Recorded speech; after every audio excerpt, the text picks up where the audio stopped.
Ce fléau mortel, coronavirus, est venu pour rappeler à tout un chacun, à tous les méchants, à tous les francs-maçons, à tous les homosexuels de se repentir.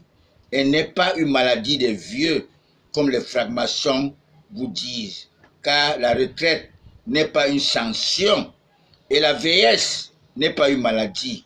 La retraite, c'est plutôt une bénédiction divine.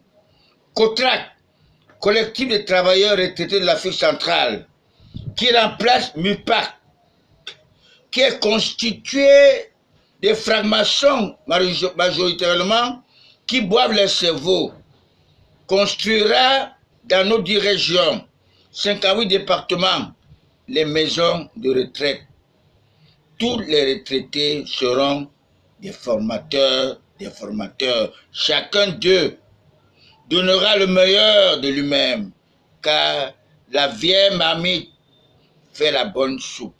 Vous ne verrez jamais aucun patriarche digne de ce nom plongé dans la polygamie pour éviter la hache de guerre dans sa progéniture.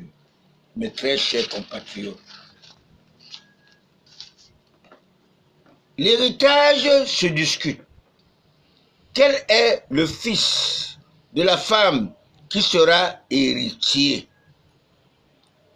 Je vous avoue que je viens de vous démontrer l'exemple dans mon arrondissement Banja, que je viens d'offrir un terrain de 2000 m² qui servira de maison de retraite à tous les retraités du Cameroun, qui sera baptisé le chef Fankam, que vous savez l'histoire, à la période des Allemands, qui se trouve au paradis en ce moment.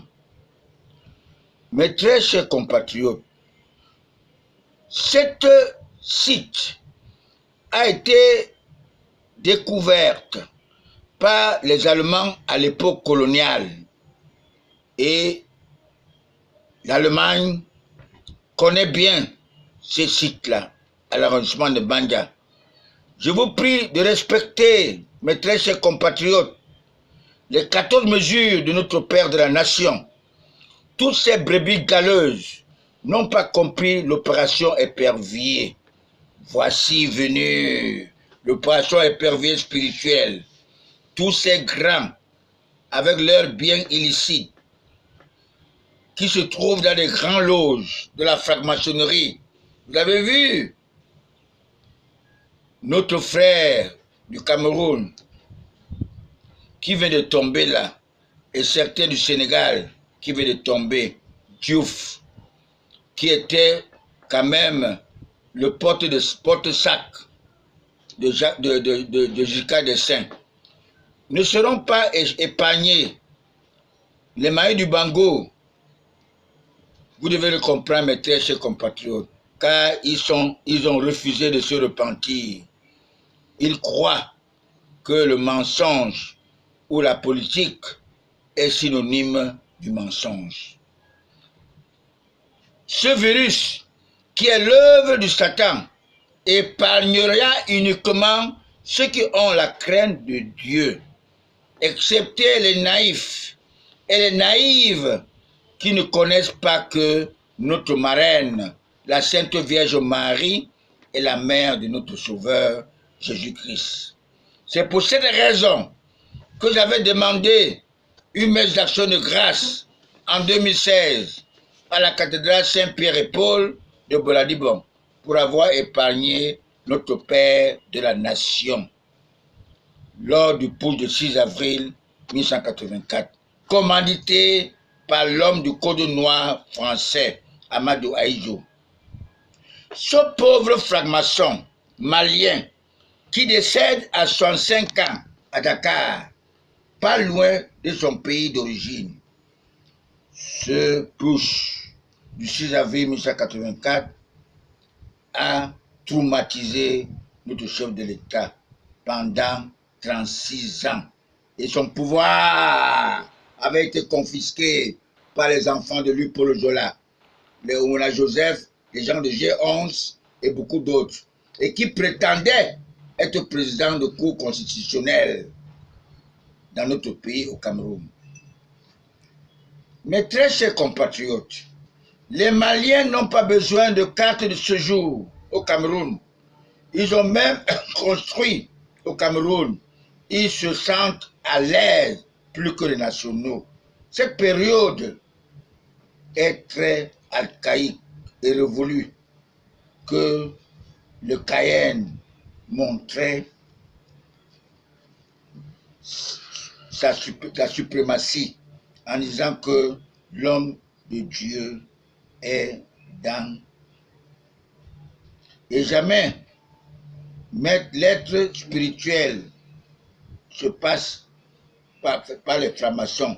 J'avais dit que les apprentis sorciers ne sont que les francs-maçons et un ennemi qu'on connaît bien vaut mieux qu'un ami hypocrite. J'ai connu à l'époque les Kamé Samuel et beaucoup d'autres qui n'étaient que des francs-maçons, qui n'ont jamais souri. C'est pour ces raisons que mon parti, le RDPC, n'avait jamais compris qu'il devait s'attendre à une situation éventuelle de concurrence. C'est pour ces raisons que nous avons compris que les gens du RDPC, mon propre parti, nous ont dessus. Mes très chers compatriotes, les bêtes sauvages, c'est le pouvoir politique. Et les gouvernants de ce monde qui subissent l'influence de la grande prostituée représentée par le Satan constitué de la fausse religion, l'Église catholique, qui avait été dédouanée par l'empereur romain Constantin Ier, né en 272 après la mort de Jésus-Christ. Mais, à la solde du colonisateur, avec des superviseurs, le pape, des nonces apostoliques, des aumôniers de guerre dans tous les États. C'est pour ces raisons, lors de la mort de l'évêque Benoît Mbala, j'avais écrit une lettre spirituelle au pape François de laisser inhumer l'évêque pour ne pas retarder son admission au paradis. C'est lui qui a octroyé le droit canon à Martin Belinga Eboutou. Et vous voyez, mes très chers compatriotes, quand Martin Belinga Eboutou décède, on a refusé qu'il entre à l'église de Yaoundé, à la cathédrale de Yaoundé. Vous devez comprendre, alors qu'il avait beaucoup fait pour aider l'église catholique et même faire construire une cathédrale dans son village baptisé Jean-Paul II.